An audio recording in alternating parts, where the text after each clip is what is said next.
Sige kaingon pas panultihon nga sa katas-on sa prosesyon. Sa simbahan lang gyapon, padong. Simple lang ang mensahe nining maong saying. It's like fulfilling your destiny. Take note, no man in this world, no matter how great, can know his destiny. Dear Papa Joe, sa di pa na ako sugda ng akong istorya, mga akong katahuran sa mga suki nga tipaminawan sa imong programa nga gipaminaw dili lang sa Central Visayas kundi tibuok pa kalibutan. Sama nako, gikan ko sa nasod nga Taiwan, nagtrabaho isip usa ka factory worker. Tawagan lang ko sa pangan nga Margaret. Pila ka tuig na po ko nga nagtrabaho sa gawas sa nasod. In fact, nagustuhan na nako didto. Wala pa unta ko'y planong muli kundi palang tungod sa gibalita ni Lucena. Diri ka nako ang akong gisweldoan nga tigbantay kang papa. Gipaybaw ni Lucena nako ang kahimtang sa akong amahan. Nakagrabi na gyud si papa ni Mute. Magkalimtano na kaayo, ultimo gibutangan siyang t-shirt ug uban pa nga mga gamit. Di na siya makatultol. Dayon sa puton gyud kaayo. Dali ra kay masuko. Unya karon bag-o. Sige na siya yaw-yaw sa pangan nga Marco. Kisap niya sa Marco te. Kaila ka na niya? Wa ra ba ko kailaan ng pangana dahil Lucena? First time na sa ko nakadungog anak ni mo karon. Wa sa ko idea kung anong gasigig hisgot si papa anang tawhana. Tubag ko pa. Nabalaka ko sa kong amahan. 62 anyos na siya nitong higayuna, isip usa ka sulong anak, responsibilidad na ako si papa. Wa ko igsuon nga makaatiman kang papa. So wa po kay choice, gawas sa akong pagpauli sa Pilipinas. Pila ra may istorya, nakauli na ko sa among lugar sa Argao. Nidiritso ko sa among balay o gipangita na ako si papa. Dito na ko siya nakit-i sa likod sa among balay nga naglingkod sa rocking chair at tubangan sa mga tanom niya nga buwak. Giduol ko si papa og niamin ko sa iyahang kamot. Pa, niabot na ko. Wa ka nalipay nga niuli na ko? Di ba mao na sige ingon mo na ko pirmi nga sa una nga ari na lang sa Pilipinas man trabaho? Nisugot na ko pa, di na ko mobalik sa Taiwan, di na tikabiyaan. Matod ko pa, dungan sa pakuang paghangup sa akong amahan Papa Joe. Nabaguan ko sa iyang reaksyon. Imbis nga malipay ug ma-excited sama sa iyang pirming buhaton ako kada mo pauli ko sa mua pero lahi ang iyang gipakitang lihok. Nitutok siya nako nga way pamilok unya gihikap ang akong naong nga murag di makatuo nga iya kong nakita. Amihan, nibalik na ka? Salamat kay nagpakita ka nako. Matod pa ni Papa dungan sa paghilak unya ni gakus diri ka nako. Kinsa man na si amihan pa? Di mo ko si amihan. Ako man imong anak si Margaret. Matod pa niya. Pero bisag kung saon ako pailan niya nga iya jud ipamugos nga ako si amihan. Giduol ko ni Lucena og niingon nako nga ingon na ani na gyud kuno si Papa. Pila na kabuwan ang nilabay. Bisag kinsa na lang ang pangan ang hisgutan. Dado na lang nato siya sa kwarto te para makatug na kay oras na masab niya nga para mo inom siyang tambal. Matod pa ni Lucena. Gidana mo si Papa siyang kwarto o gipainom na mo siyang tambal. Pagkatutaod, nakatug dayon kini. Nagul kay ko sa kahimtang sa kong amahan. Human sa pagkamatay ni Mama 2 years ago, sobra na kayo siya ka manggamalintanon. Samtang nag-apong ko sa kong amahan kalit lang nga napunting nga kumataso sa kakahon ilawom sa kabinet ni Papa. Niyatong bata pa ko gusto kayo na kong ablihan ang maong kahon. Curious kay ko nga makakita sa sud niini pero di mo sugod si Papa. Matod pa niya, doon ako nu'y dakong bitin sa sud hangtod nga nagdako na lang ko. Wag yung kumulampos sa pag-abli sa kahon, kay di kandado, ug wa ko kabaw, asa niya gibutang ang yawi. Unsay buhaton ni mo anak te, pangutana pa ni Lucena nako. Dali, tabangi ko ato nilong kabon, tubag ko pa. Naayaw ti uy, kasuk ang tampapa ni mo, matod pa niya. Wa na ko maminaw kang Lucena, sa kahimtang sa kumpapa niya itong higayuna. Ako isip iyang bugtong anak dunay katungod nga mahibaw-an. Unsa may iyang tinaguan, kinsa si Marco, ug nganong gitawag ko niya og amihan. Nangita ko mga tools para malungkab na ako ang kandado sa kahon.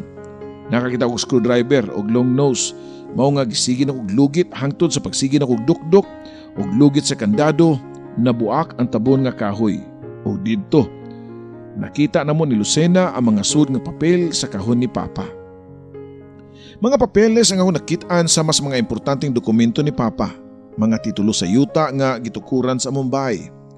Sa tanto na kong ukay sa papel, nakita nako ang usa ka litrato. Si Papa ang nasa litrato, kauban niya nga nagbarug ang usa ka batang lalaki nga siguro nagpangidaron og 5 anyos. Padayon ko sa pagukay hangtod nga nakakita kog laing papeles, mga resibo sa usa ka money courier. Gikulbaan ko nga nagbasa sa nakasuwat nga sender kay pangani Papa. Unya akong gibasa ang iyang gipadad-an og kwarta. Usa ka Marco. Kinsa ka na si Marco Antino? Nga kadabuan magyud magpada og kwarta si Papa nimo? Paminaw nako, mao nang tawhana nga gisige niyag tawag karon. Pangutana pa ni Lucena. According sa mga resibo sa money courier, last niyang padala sa kwarta ni Marco last year lang katong pag-start sa symptoms sa iyang Alzheimer's disease. Aside sa mga resibo, di po ko nakitaan nga notebook sa pinakailahom o pag-abli pa na ako sa libro o sa diay ka diary Papa Joe. Diary sa akong papa. Lucena, atos Papa dito ka sa iyang kwarto, bantay kay basig makamata unya to. Matod ko pa niya. Ganaan sa doon ako mubasa ng diary te. Balibad pa niya. Ikaw sabno may pagkachismusa sa ka. Lakaw na nga to. Ako lagi kang pabasahon ani ning human nako. Paglakaw ni Lucena, gisugdan dayon nako og basa ang maong diary sa ako ang amahan Papa Joe. Pamilyar kaayo kanako ang handwriting sa akong amahan nga si Papa Rodrigo. Ang musunod nga bahin ning akong istorya mao ang tipik sa diary ni Papa ug mao kini ang nakasuwat. Pagkahuman sa ako ang pagka-19 nga adlaw na tawhan, nilarga ko paingon sa Zamboanga del Sur para motrabaho sa usa ka rice plantation and milling industry. Usa ka supervisor ang akong tiyo nga si Asyong sa maong kumpanya ug siya mismo ang niagda kanako nga motrabaho didto. Usa ka dakong masakiton ang akong inahan, mao nga kinahanglan ko nga mangita og kwarta para makatabang nila. Dakong supak akong hinigugma nga si Milya, kay dili kuno siya mabuhi nga wa ko sa iyang kiliran. Para rani sa tuang kaugmaon Milya, magunsa man ta dinhi sa argaw, mag-uma, pila may kita. Mahayo didto kay dakong kumpanya og dunay dako-dakong sweldo. Gibuhat ko lang ni para makatabang sa akong mga ginikanan ug para napud naton duha, para sa tong kaugmaon. Pasabot ko pa niya. O sige, musugot ko, pero isaad na ako nga di ka mausab. Nunya magpadakag suwat na ako kada buwan. Tubag pa niya. Kanara di ay, bisag kada adlaw pa ko magpadaan mong suwat nimo. Buhaton ko kana. Pasalig pa niya. Nisugot si Milya nga mularga ko sa layo og pipilar may istorya nako sa bukirang bahin sa Zamboanga. Puros kahumayan ang ako nakita og doon na po'y mga galingan sa humay sa unahang bahin. Gisugat ko sa kong tiyo Asyong og gipalaila sa mga kauban sa trabaho. Pila ka adlaw ang nilabay, nalingaw nako sa kong trabaho isip usa ka right hand ni tiyo Asyong. Usa ka adlaw, naglakaw ko kilid sa halapad nga basakan, dili nako mapugngan nga maluoy sa mga trabahante nga way pagkaluya nga nananom og humay.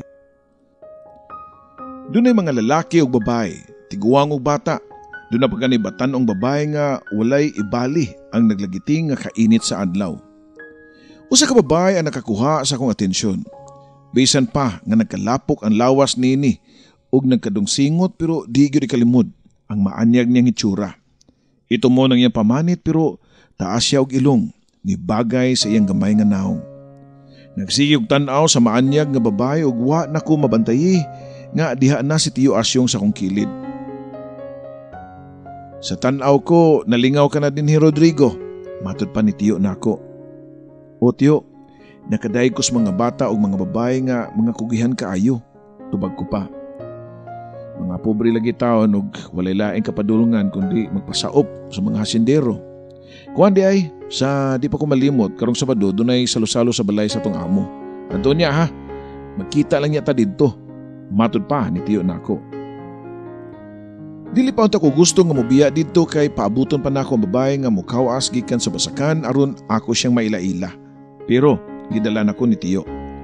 Pagkaugma, gibalikan nako among babae pero wa na siya didto. Niabot ang adlaw nga Sabado ug mao kadto ang adlaw sa giingon ni tiyo nako nga salusalo sa residensya sa mga Villegas. Nagilis ko og naginusara nga niadto sa dakong balay sa kong amo. Ug pag-abot nako didto nakita nako ang mga puros mga dagkong tao, ang mga bisita ug diha pud si Tiyo Asyong. Nakainom na si Tiyo Asyong maong wa na siya katagad nako. Na out of place nako. Mauwaw man pud ko magkahalubilo sa ila kay bago para bako. Nakahukom ko nga mugawas na lang para maglakaw-lakaw sa dakong hardin sa mga Villegas. Nindot kayo ang panahon niya itong higabi una. Bugnaw ug huyuhoy sa hangin giduyugan sa takdol nga buwan. Sa tanto na kong lakaw-lakaw sa lapad nga hardin ilawom sa kahayag sa buwan, wa na ko damaha nga doon ako'y laing tao nga makita dito. So sa kada kong bato doon ay naglingkod nga babae. Ako lang gipanid-an ang maong babae. Samtang nagpasalipod ko so sa kakahoy. Kung wa ko masayop, naghilak siya kay namahid man sa iyahang mga mata. Nakabantay siguro maong babae nga doon ay laing tao nga nagtanaw niya. Nilingi kini og ipaliraw ang iyang mga mata. Hangtod nga iya kong nakitaan. Mao nalay akong kakurat dihang namayungan na ako among babae. Siya nga akong nakita sa basakan nga nananom og humay. Wa ko naglangay, ako di siyang giduol. May gabi pasaylo ako kung nakadisturbo ko nimo. Nabalaka lang ko kung maunsa ka. Ginusaram ko ka dirigod niya ngit-ngit ra ba? Matod ko pa niya. Wa kay kaangay ikabalaka na ako, okay lang ko. Sige kay mo pauli na ko. Tubag pa sa mong babae nga nagdali nga nitindog og niaksyon og lakaw palayo. Kadiyot sa di ka pa mulakaw pwede bang mahibawan ako imong pangan? Og nagunsa ka man dinhi sa mga Villegas? Usa ka ba sa mga imbitado? Sunod-sunod ko pa nga pangutanan niya. Pero wa na kini naminaw nako. Dali na siya nga nidagan hangtod nga nawa na siya sa akong pananaw. So kaniya to, wala ko may mutang o nagsigo gunahuna sa mong babae. Usahay makalimtan na ganin ako nga magpadaog suwat kang Melia. Ang akong saad niya nga magpadala og suwat kada buwan, wa na tuman. Tungod kay sukad sa pag-abot nako, kausap pag ko kapada og suwat nga to kang Melia. Nakonsensya ko sa akong hinigugma nga wa ko makatuman sa akong saad niya. Usaon nga wa man ako tuyo nga madani ko sa laing babae. Pagkaugman ibalik na sab ko sa basakan ug gipangita nako among babae ug gitagsa-tagsa na kong tan-aw ang mga saop nga babae pero wa gyud nako siya makit-i. Pila ka buwan ang labay nagtuo ko nga makalimtan ko na among babae. Pero ambot ba nga kaduhara man unta nako siya makit-i sa akong tibuok kinabuhi pero nganong di mo gyud siya mawa sa akong nahuna. Oh, Rodrigo, kailangan ko nimo ginahuna diha. Nakabantay ko nimo nga sa mga nanglabay nga mga adlaw murag wa man kasi mong kaugalingon. Sa may problema nimo? Pangutana pa ni Tiyo Asyong nako. Wala tiyo. Doon na lang ko'y gipangita nga babae usa ka saop pero wa man ako siya makit-i. Guwapahon siya niya. Basta, guwapa, nakabantay ba ka ni tiyo? Pangutana ko pa niya. Daghan na bang itsuraan nga mga saop din Pero yun na pagani, di ba? Doon na ka na may hinigugma sa Cebu? Anong nagka-interes pa man ka sa laing babae? Gimay-mayan hinuong ko sa kong uyuan og sakto siya.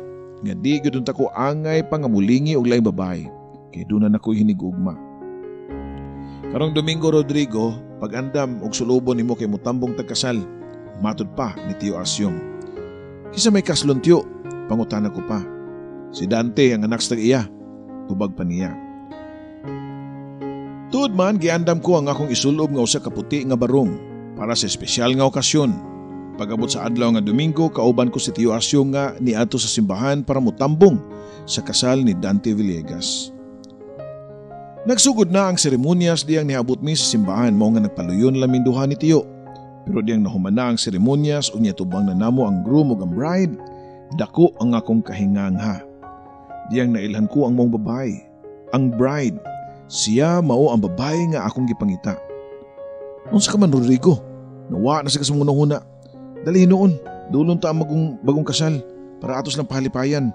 Matod pa ni Tiyo. Wala sa kong nahuna ang nisunod ko ni Tiyo.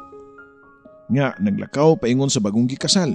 Nilamano siya sa mga kinasal unya gitunol dala ang regalo. Nagkatagbo ang among mga mata sa maong babae ug nasabtan ko sa iyang reaksyon nga nakahinumdum pa siya nako. Niyango siya og pino ug nipahiyom nako. Makita na ko siyang mga mata nga murag di malipayon sa iyahang kasal. Nagpahiyo ang iyahang mga ngabil pero magulanon ang iyang mga mata. Dihang nakabalik namin ni Tiyo sa mong gilingkuran, halos wala ko'y pamilok na nagtanaw sa mong babae. Pagkagwapa niya nga nagsulob sa iyang trahe de boda. Tiyo, kisa ka ni pangalan ng babae nga gikasal? Pangutana ko pa, tungod kay hangtod niya itong higayuna, wag yung may magkaila-ila sa mong babae. Kana si Amihan na, anak na sa saop nila ni Sir Dante. Yun na pagani, nakabantay ko niyo ba, lahi magkatinutukan na ng Amihan. Ay kung ingna nga, siya ay mong gipasabot diyang nangita ka ko sa kababae. Siya ba, Rodrigo? Isug pa nga pangutana ni Tiyo nako. Mao nga nahadlo ko og wa na ko makatingog. Ayaw baya taon gyud pagbinuang ha kay kasal na sila ni Sir Dante. Kundi ka gusto nga masisanti tanduha diri, pagpuyo di Rodrigo. Gisunod na ako si Tiyo Asyong.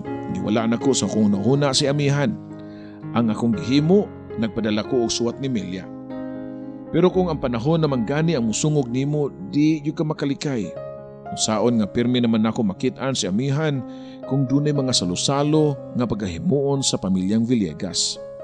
Imbitado pirmi si Tiyo Asyong. Unya, siya pod, iya kong pakuyugon.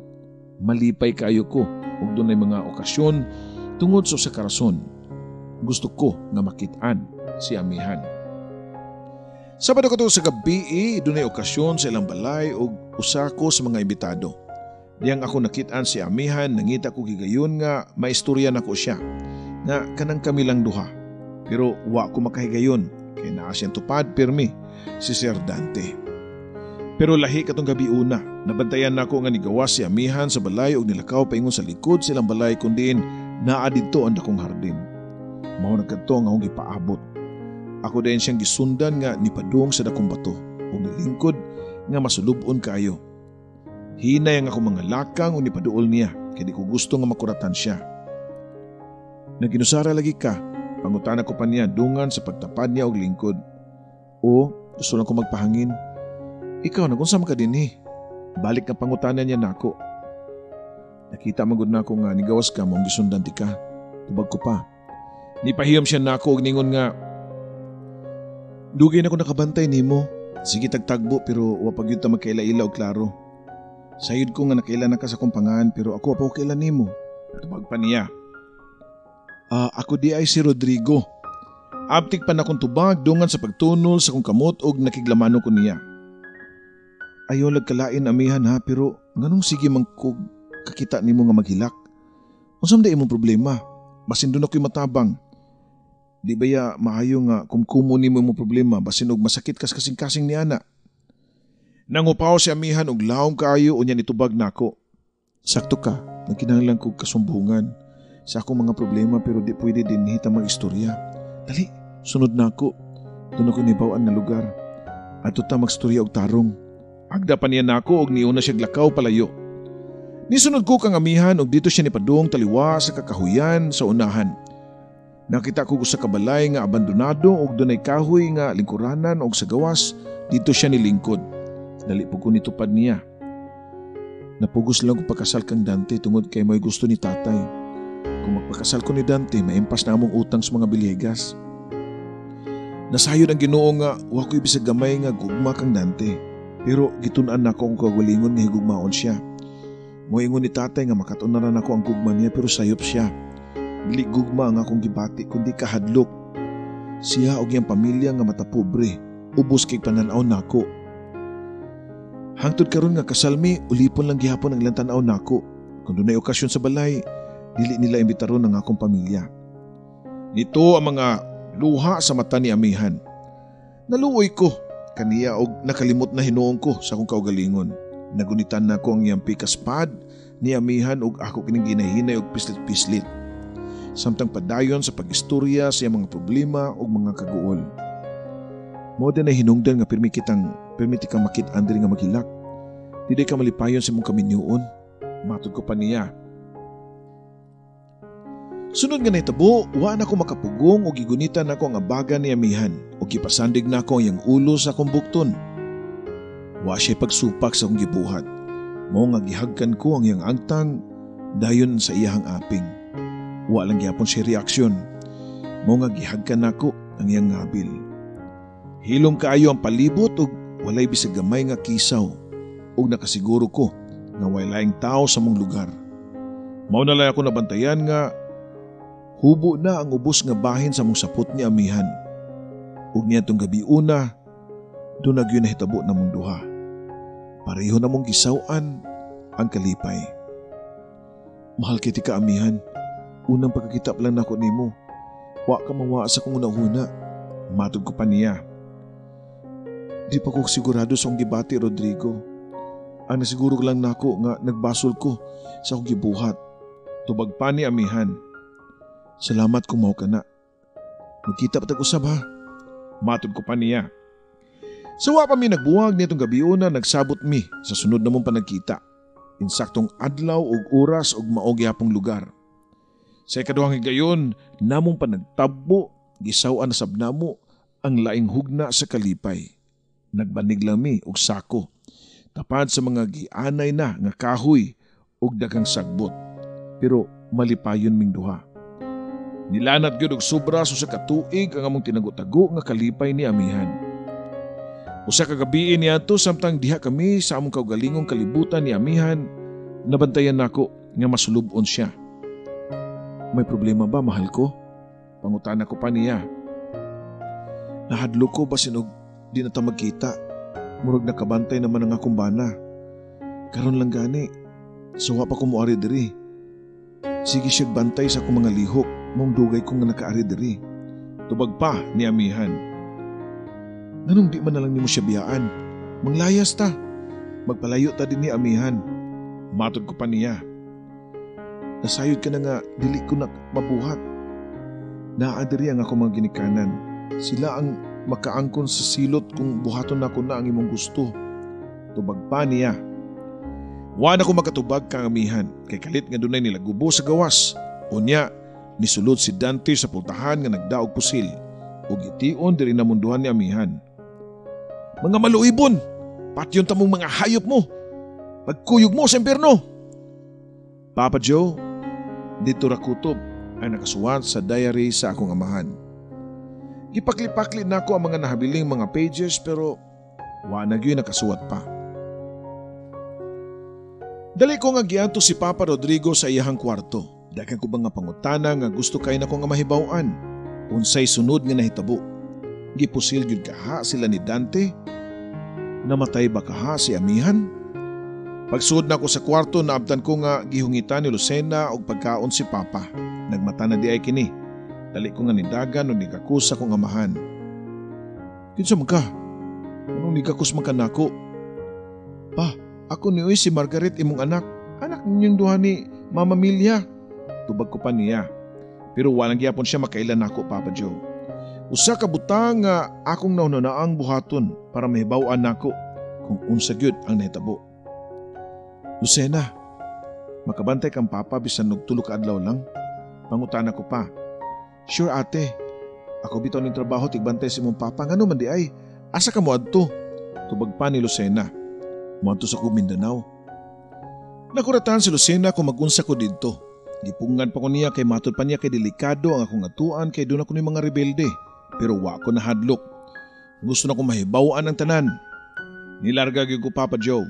Paglanding gyud sa kong gisakyan nga eroplano, wa din ko masayod ug asa ko padung. First time to nako sa mong lugar. Nagbarog ko sa arrival diyang dunay ni sampit nako. Excuse me miss, gusto ka rent a car? Ihatod ti ka. Paglingi pa nako, usa ka gwapong lalaki ang akong nakita. Ikaw ang driver? Pila man sab?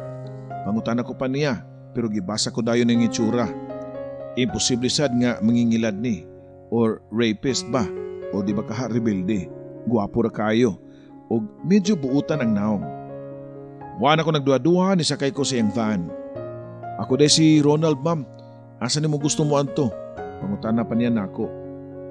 Gitunol na ko niya ang address nga nakasuwat sa Money Courier o igo lang siya nga niyango-yango. Ibaw kog asa na ma'am, ihatod ti ka ni lugar pero layo-layo ra ba ni kayo?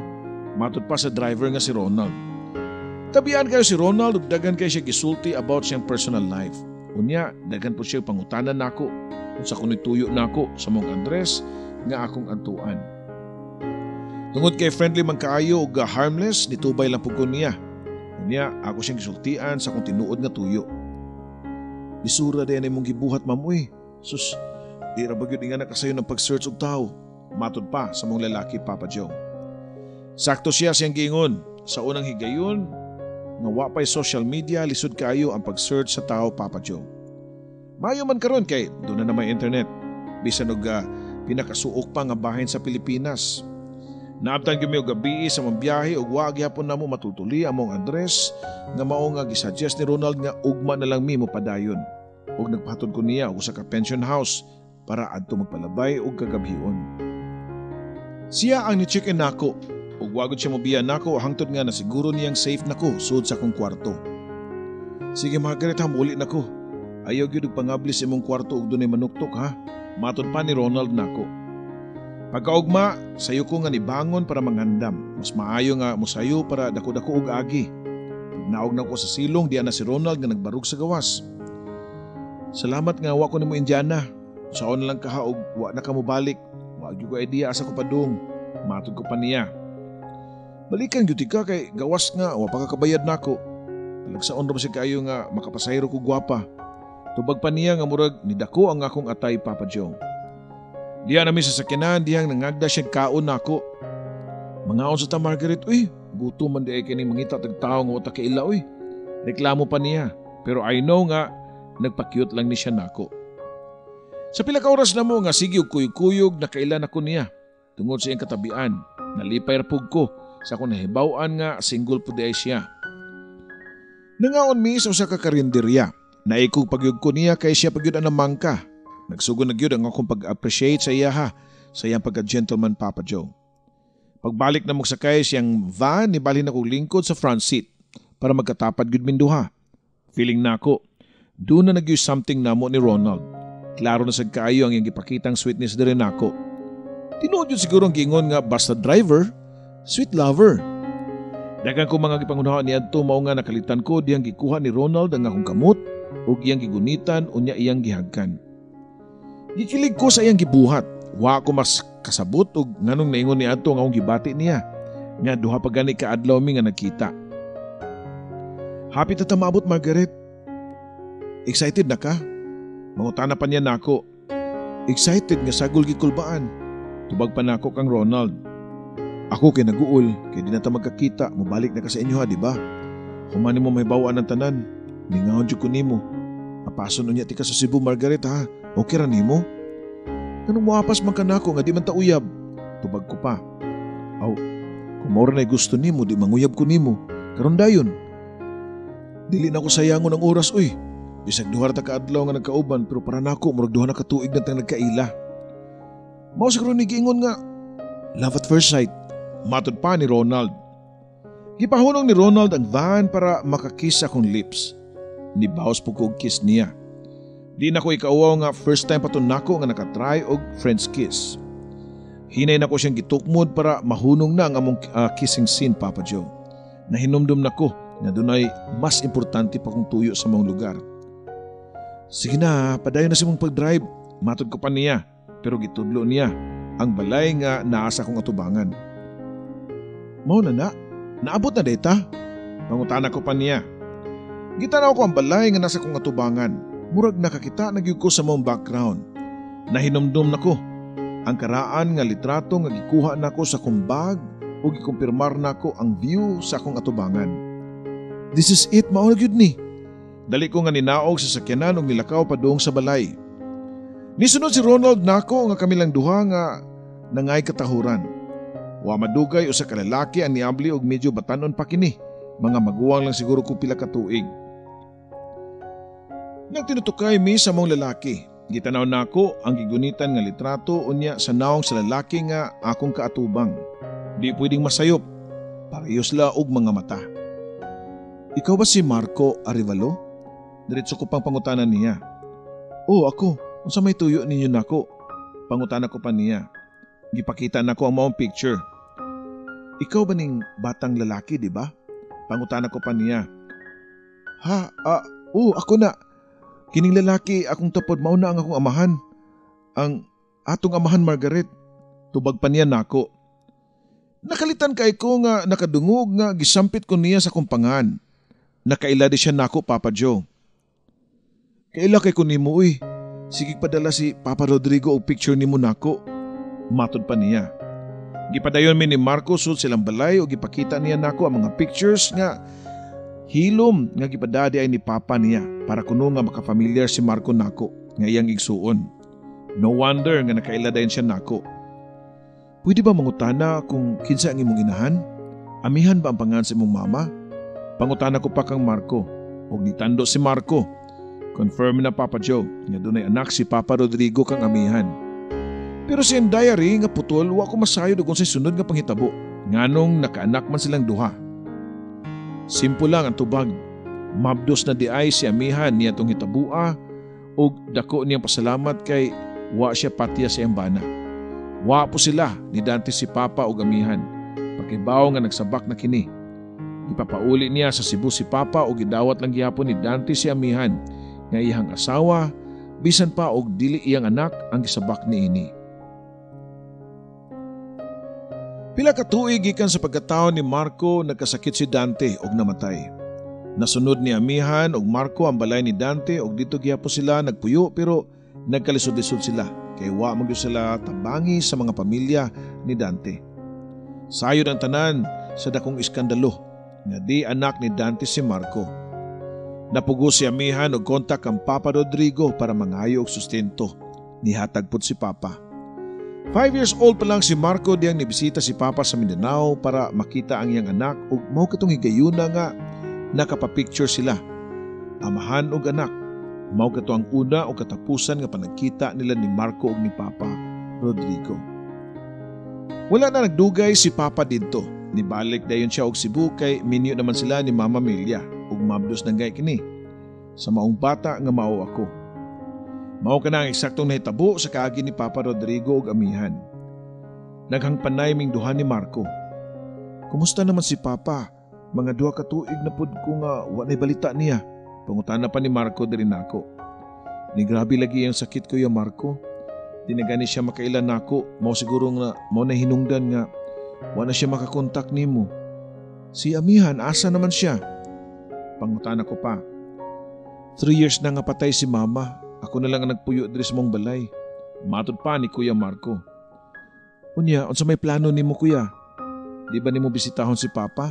Tiguang na kay siya og masakiton pagyud. Mahayunta nga makakita mo. Wasin pa di ay makahinumdum siya nimo. Ikaw biya pirmi niya tawagon. Mao di nga siya gisgot nimo sa mong pangan. Kay iyaham di kang anak. Gikakos ko ni Marco na ngayo siya pasaylo nako. Wa kay sala oy. Og wa sa ko nasuko nga dunay laing anak si Papa. Matod ko pa niya.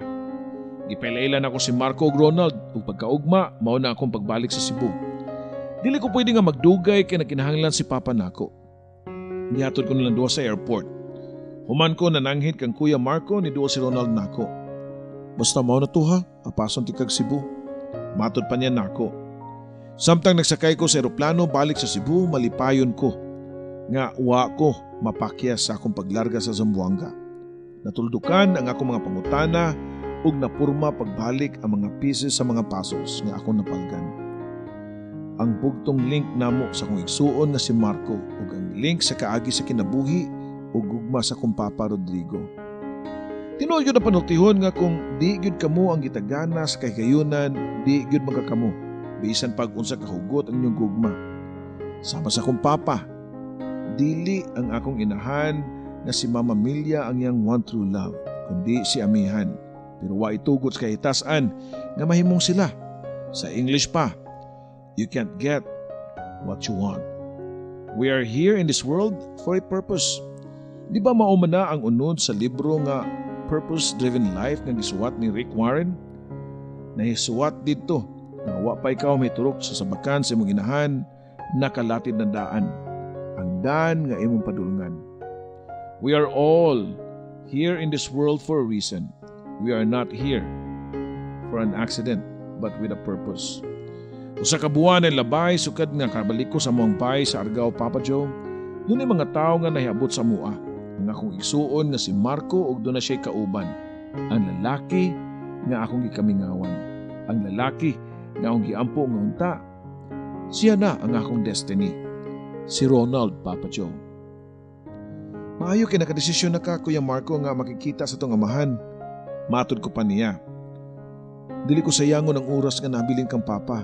Nawadan ako ginahan o di ko makatugot nga di na ko makauban si Papa samtang buhi pa kini, Margaret.